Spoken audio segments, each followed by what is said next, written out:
Welcome to the Best of Mount Shasta. I'm Andrée Morgana, and today we have a wonderful program for you that fits into what the theme of the Best of Mount Shasta is all about. When I came up here in 2007, I didn't know anybody, and as I started to know the meditation teachers, the Native Americans, the alternative health and wellness, people who understood nature very well, I began to see that there's something happening here that I hadn't found anywhere else. And it's a community that's been here for quite a while, in fact, since the turn of the century. But in today's world, it's just very, very interesting. So I'd like to introduce you to Wendy James, who's the head of the Jefferson Center for the Arts. Hi. Hi, Wendy. How are you? I'm fantastic. Thanks for being here today. Yeah, thank you. Now, I hear you've moved up here fairly recently. Well, 12 years now. Oh, 12 years. Yeah. Okay. Because some people have been up here 40 and 60 years, and that's quite amazing. So tell me, what was it that drew you to Mount Shasta? Did you know about it before you knew about it? I mean, how did it all happen? Well, we had some friends that moved up. They were from the Bay Area, and everything got a little too crazy, and they moved up, and we would come up and visit them every summer. And we really just fell in love with the place, and I ended up leaving my Broadway career and taking my daughter and moving here to have a better life. When you say Broadway career and the contrast to here, what is that like? Oh goodness, so many contrasts. Well, when I did move here, you had 45 minutes away from the nearest Starbucks, and so that was a big contrast from our normal. And that's it put things into perspective. Where's Mount Shasta? People would say, and it's like, well, it's 45 minutes from the nearest Starbucks. So it's trees and water and air and breath, and cost of living is much cheaper, and just the quality of life is simpler and, in my opinion, better. I still love New York. It's in my heart. I'm a city girl in my heart. But now that I've been here and I've lived by the mountain and lived amongst all of these trees and all of the beautiful people in this community, I don't know that I'll ever live in a city again. Yeah. It's interesting, isn't it? Very much so, yes. Yeah. And I found there's even a lady in the area that's 103 years old and she still drives her car. No. It just seems that people don't get old as fast. Well, I don't know. I'll have to see. So tell me, what are you doing up here? How did you find your way up here? How did you find to be involved in this center that you now have? Well, I moved up, when I first moved to the area, I started a dance school. My family business was a dance school. I grew up in a dance school, so that was something that I knew. And there wasn't one in Mount Shasta. Right. Well, no, that's not true. Miss Nuria had a school, and she really took me under her wing and taught me her ropes. And then I started teaching at the College of the Siskiyous, and I wanted to create a larger space to welcome travelers that come through. Every single band that goes from San Francisco to Portland drives right through this town. That's true. And there wasn't really a place for them to play except for maybe some of the smaller local bars and things like that. So I wanted to create a music venue to bring people here and bring people together and offer some culture that usually people would have to drive half hour, 45 minutes to get otherwise. That's true. They'd have to go up to Oregon to get music. Or Reading, yeah. Yeah, or Reading. Yeah, yeah. So how did you, today I came to your center for the first time, and I'm amazed at the grounds, the beautiful trees here, old, tall evergreens. It's green everywhere. It's spacious, it's open. It's really remarkable what you've acquired, and what are you going to do with it, and what is it all about? Oh my gosh, we could do so many things. The Christ Lutheran Church back in 2017 came to me and said, we'd like to sell this building to you. Can you make this happen? And I'm a single mom, and I wasn't sure how that was going to happen at all, but I cast a very large web out into the community, and I got a phone call the night before from a gentleman that I had never met before, who had heard about what I was trying to do, didn't even want to see my business plan, and said, I'm a heart guy, I like what you're doing, and we'll lend you the money.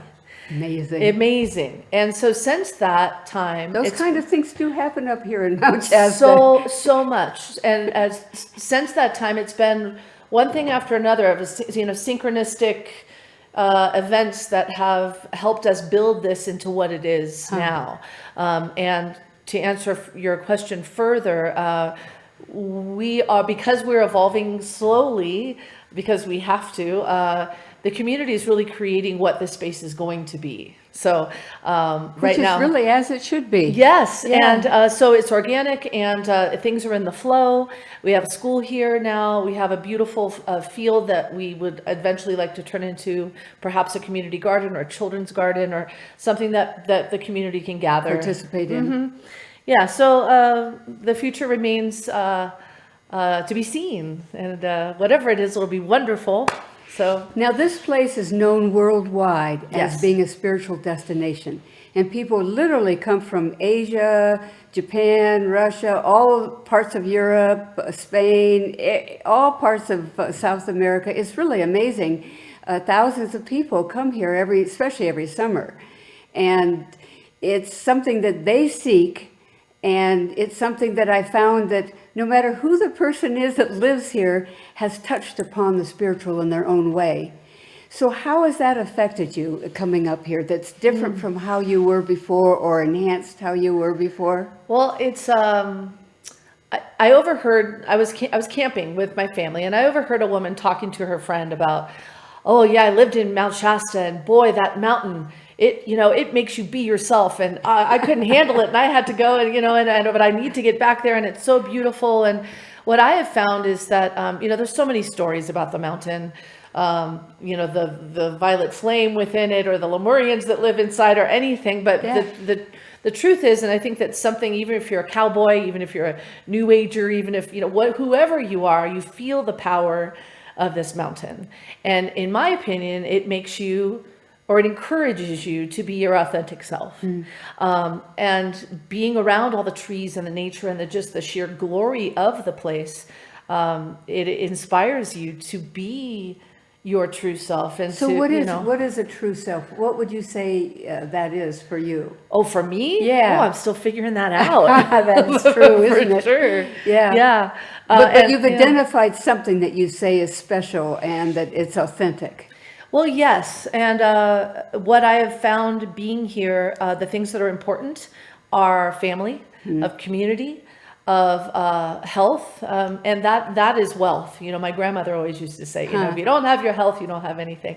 And so part of a healthy community is a tight community that interacts together, that works together, and does art together. And so this is why I created the Jefferson Center for the Arts, Yeah. to give people an opportunity.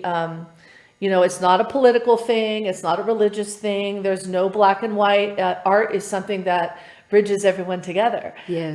So in all of its forms, whether it's visual art, which we're doing today, or dance or music, or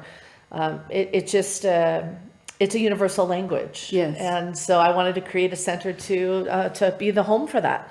That's beautiful. Yeah, thanks. And when people come here, like to view the art or the artists themselves or the dancers, do they talk about what's transpiring for them, what's transforming them? Do they have a sense of that inner something going on that's happening for them? Well, what I hear more than anything is thank you. Thank you for creating this space. And I have, there's a gentleman who lives right across the road, and every single event, he's right there in the front. He's like, this is in my front yard. This is fantastic. And so, I think in this day and age, especially because we're so removed from each other, we're all at home on our internet, and it's nice to have a community space where it is safe, it is non-judgmental, and all kinds of beautiful things are happening. Yeah. And I think people are thankful. I'm certainly thankful that people are coming and experiencing it and sharing in it. Yes, for sure.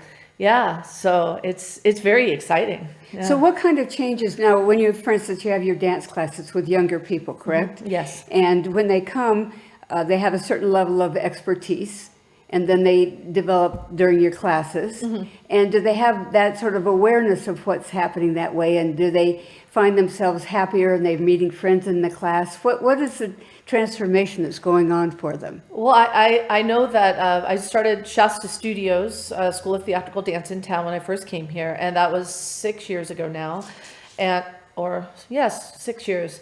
And so some of the dancers and the students that have come there and been in the theater classes and things, they have such a tight-knit family. And I'm getting phone calls all the time. When does class start again? When does class start? And, Wonderful. And I think, again, it creates a safe, non-judgmental space that people can express themselves.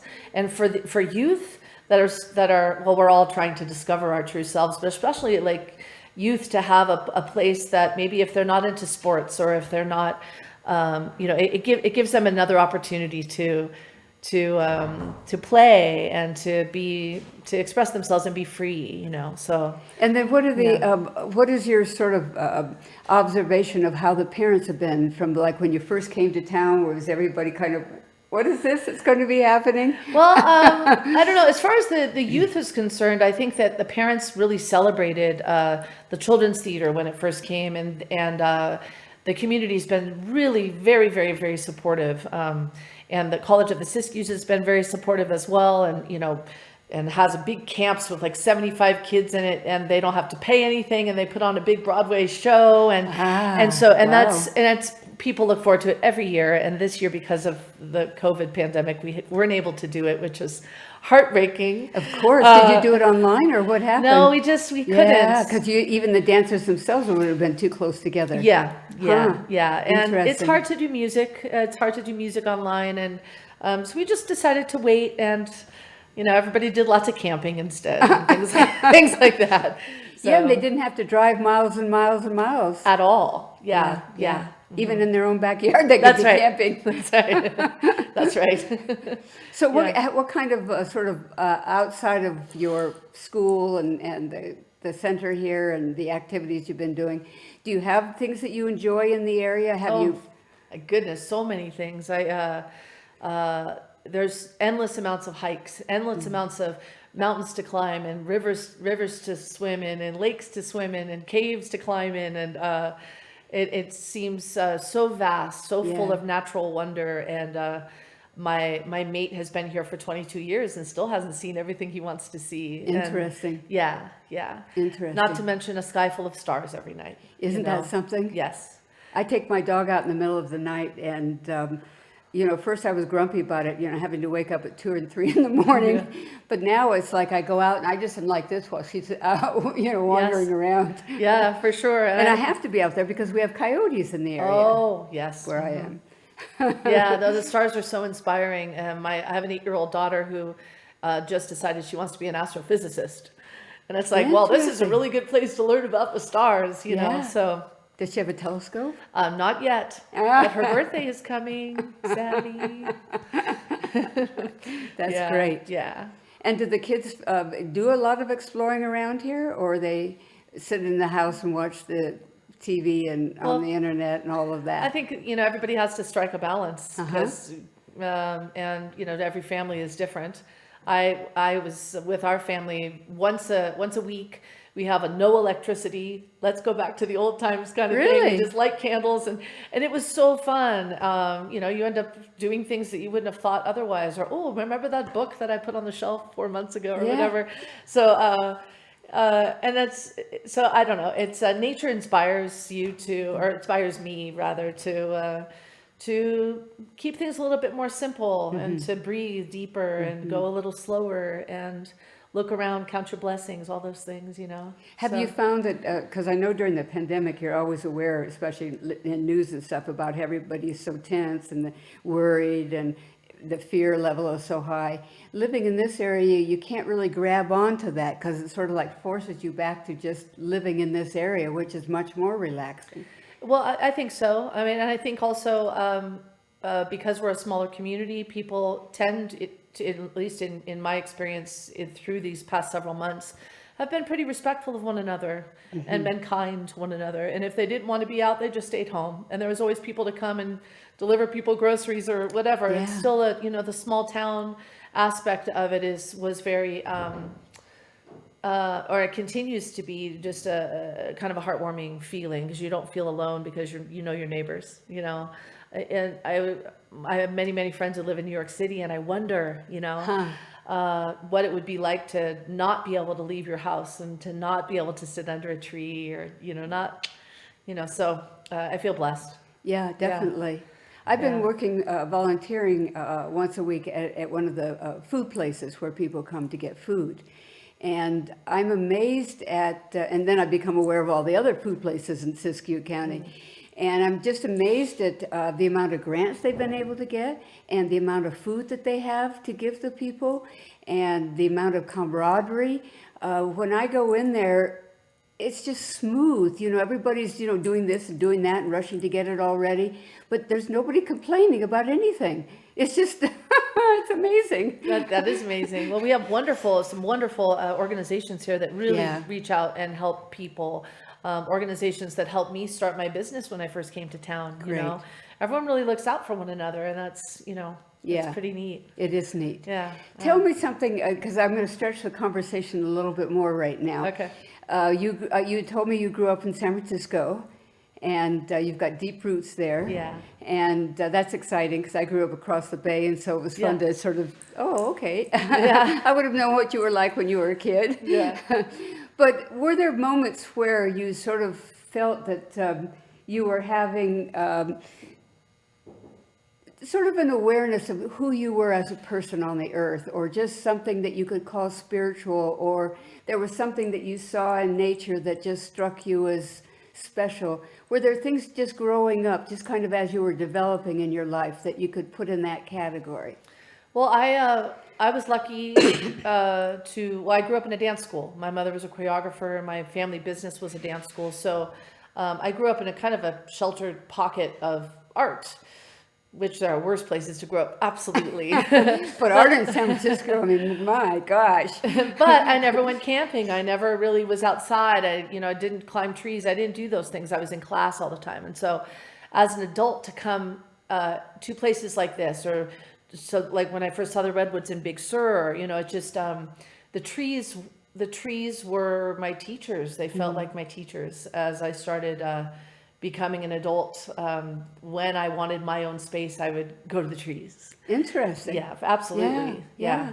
And did you find solace there? You found a reflection, or Oh, anything, everything, you know. give me an example. Oh no! Well, I mean, I'll tell you. I'll give you an example. One of the first times I came to Mount Shasta, one of my dear friends, Mara, brought me up to Panther Meadow, up in Mount Shasta, up on the mountain, and it was dark.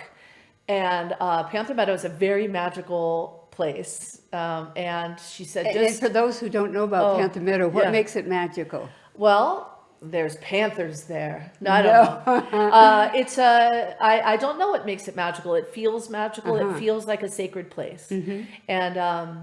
And I was, So it's abstract, but yet you can feel it and you know you felt it. oh, absolutely. You know, when you walk into a room and you're like, ooh, this place feels weird, or this place feels awesome. Yeah. And Panther Meadow feels, well, what Mara asked me to do is put my back against a tree and close my eyes and just see what I experienced. And it was dark, and we were up in Panther Meadow, and I had my back up against this tree, and I felt this kind of almost rainbow like spiral of energy that's coming up through this tree, and I almost felt like the tree was like hugging me, and it was really profound. It was really.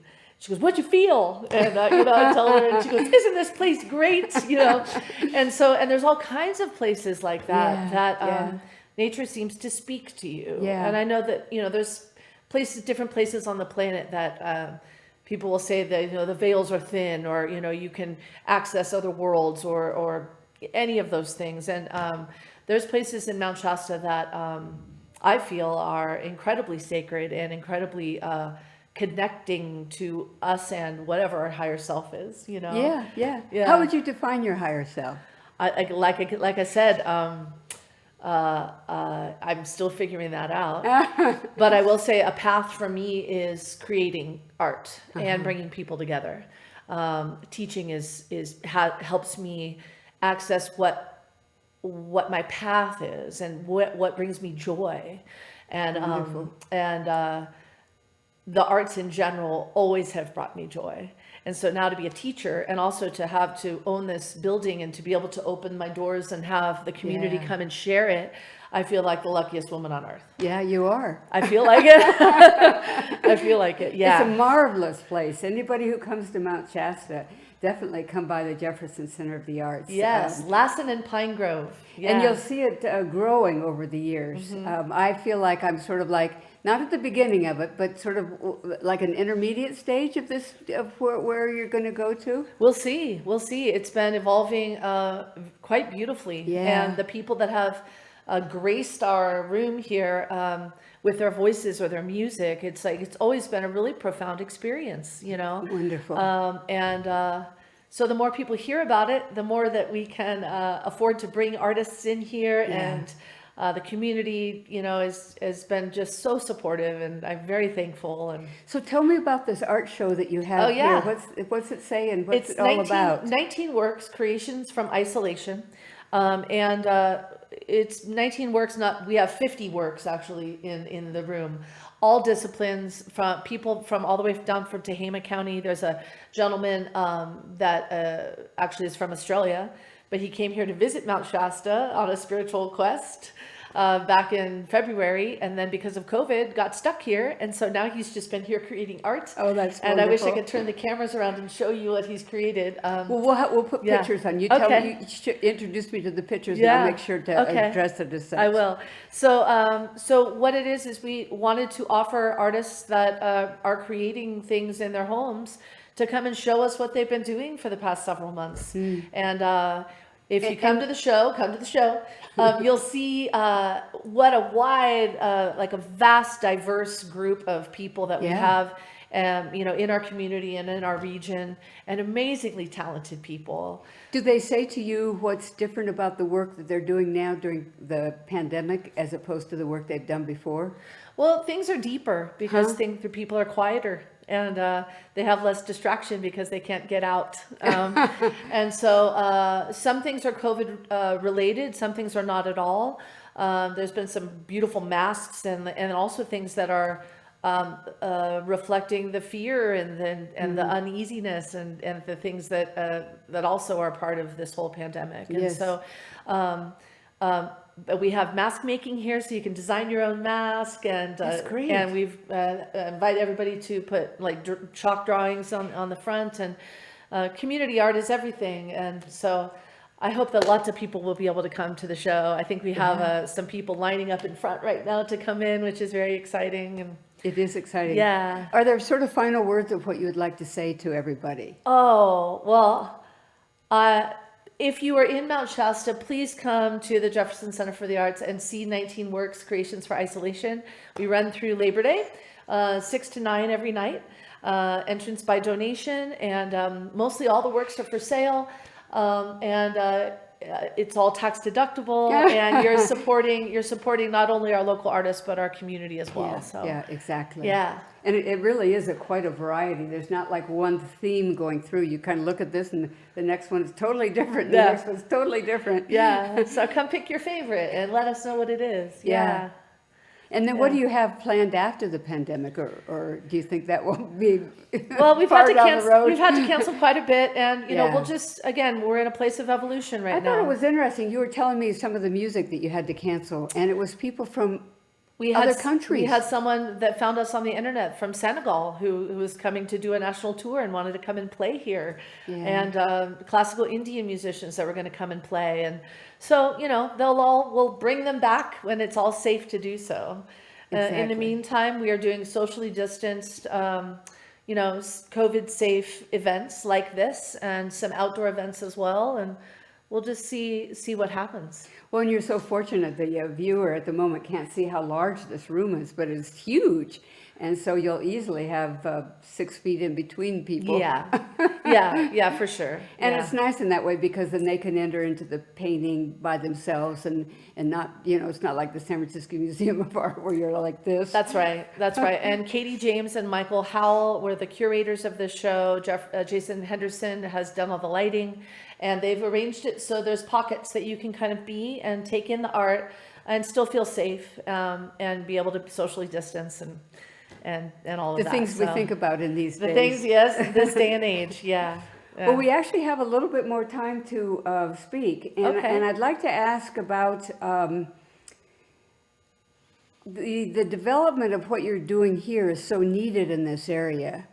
When you came to the area, did you see the need, or were you caught up in the beauty of the area, or how did that kind of grow for you? Well, because I grew up in the arts, it just was always of Natural. me. Yeah, and so yeah, there was a couple of little theater companies that would do little things, and when the train was going in McLeod, they had like dinner theater and things like that, and that was fun, and I sponged up everything that I could, and but I love live music and I love world cultures, Yeah. and there wasn't a lot of, well, certainly nothing I could take my daughter to because they were usually in bars. And I know how much I loved when my mother would take me to a show in San Francisco, or take me Yeah. to the opera, or take, I know, exciting days. You bet, you bet. And, we can drive to those things, but I thought, well, heck, art can happen anywhere. Yeah. Absolutely. You don't have to, Yeah. you don't have to fly across the country art's happening right now, right under our nose. That's right. Right here. And so I just, it was kind of like, if you build it, they will come kind of a thing, Well, and the thing I've noticed about art through the years, it's a conversation I have with myself, is that, there's certain places that, that person becomes famous. And in New York, they become famous. In San Francisco, they become famous. But when you come in here, there's nothing different in terms of the famous quality. It's still here. You can feel the artist. You can feel the depth of their journey. You can feel what their discovery is. And so I think what you're offering is actually a new way to kind of look at art, where you're away from all the busyness and the clamor of, this person's famous, we got to go see that, we got to go see that. And then you walk in here and you're seeing it all anyway. That's right. And it's right here in this beautiful nature area. That's right. And I think everybody is an artist. Yeah. Like everyone, I've taught voice for many years because I'm a singer, and anybody who has a voice can sing. Anybody who has hands can draw, or feet can draw. We're all artists. It's how we show our soul. It's how we communicate our deepest feelings. Okay, so tell me about what soul is. Oh, soul. I don't. To me, soul is passion, and it's a vulnerable, wonderful place to be able to live. And I've created a space to be able to encourage people to show their soul. I think that's a part of what happens here. And so with that, we will finish this day with Wendy and the Jefferson Center for the Arts, and encourage everybody to stop by here. It's a wonderful, wonderful place. And we'll see you next time. Thanks for joining us.